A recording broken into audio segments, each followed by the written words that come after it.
Profesor. Nih, kita kan tadi udah bahas banyak tentang minuman ya. Dari bunga, dari daun, dari biji, kopi, sampai kakao, coklat nih, sampai di buah dan sayur nih. Kita kan tahu minuman dari buah dan sayur itu seperti smoothie ya. Sekarang juga lagi marak dengan label minuman sehat, smoothie ini. Nah, menurut Profesor itu gimana? Ya sebetulnya baik-baik saja ya, smoothie itu kan dibuatnya dari tergantung imajinasi kita, mau brokoli campur pepaya campur apa. Hanya kalau di rumah menantu saya suka mencampur dengan pisang. Wah, enak. Memang jadi enak gitu ya. Nah itu memang baik karena semua bahan-bahan segar. Iya.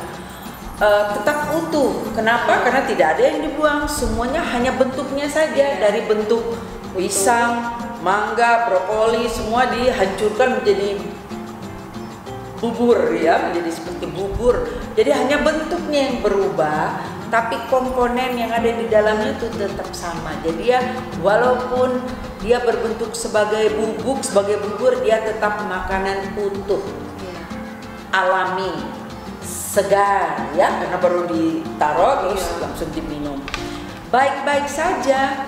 Keuntungannya adalah kita mungkin bisa makan brokoli dalam jumlah yang banyak, karena brokoli satu begini kalau kita mau makan agak lama, tapi kalau di blender kan dia jadi ciut ya, dan langsung diglek-glek gitu.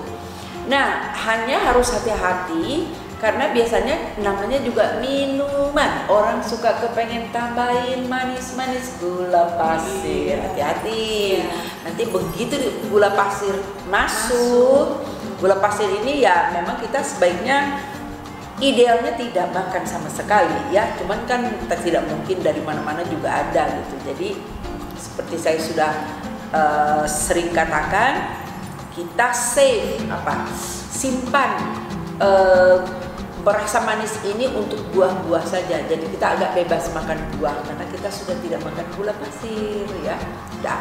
Nah kalau smoothie ini biasanya kan lalu orang pengen tambahin susu lah, tambahin gula lah, tambahin apa, nah tambah-tambahnya itu yang harus hati-hati supaya jangan sampai menaikkan kadar gula darah. Jadi jangan banyak-banyak gulanya ya, itu pertama.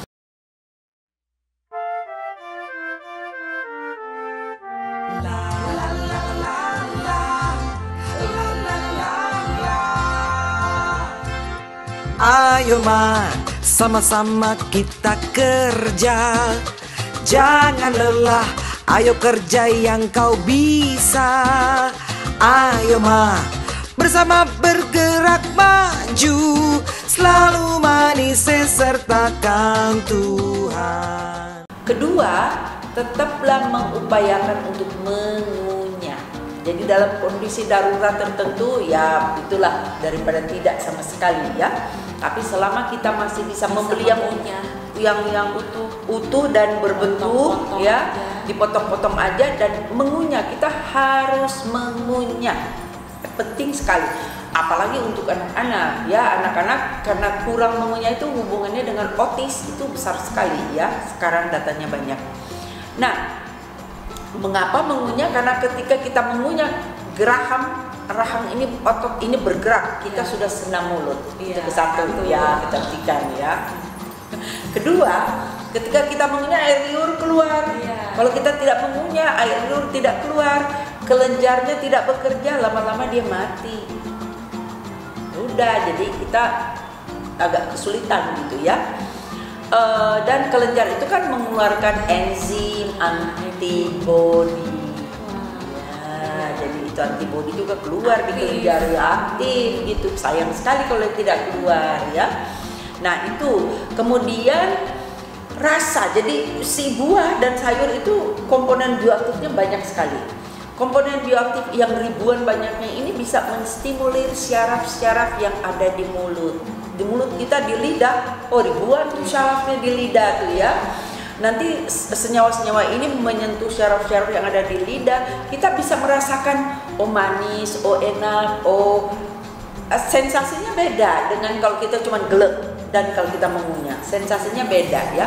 Jadi dia menyentuh, singkatnya dia menyentuh syaraf Syaraf di mulut ini berhubungan dengan syaraf yang ada di dalam lambung, saluran pencernaan, dan ke otak. Ya, jadi terutama anak-anak harus mengunyah. Jangan terlalu banyak memberikan sedot-sedotan kepada anak-anak. Biarkan mereka mengunyah ya, supaya semuanya bergerak. Semua fungsi yang ada di rongga mulut namanya fisiologi oral. Yang ada di mulut itu berfungsi baik ya, dan itu membuat anak otaknya juga cemerlang karena terstimulasi. Mana sampai ke otak.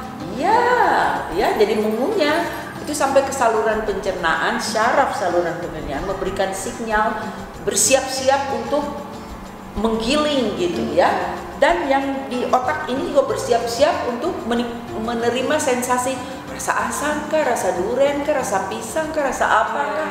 Itu lebih banyak bersentuhan dengan syaraf-syaraf.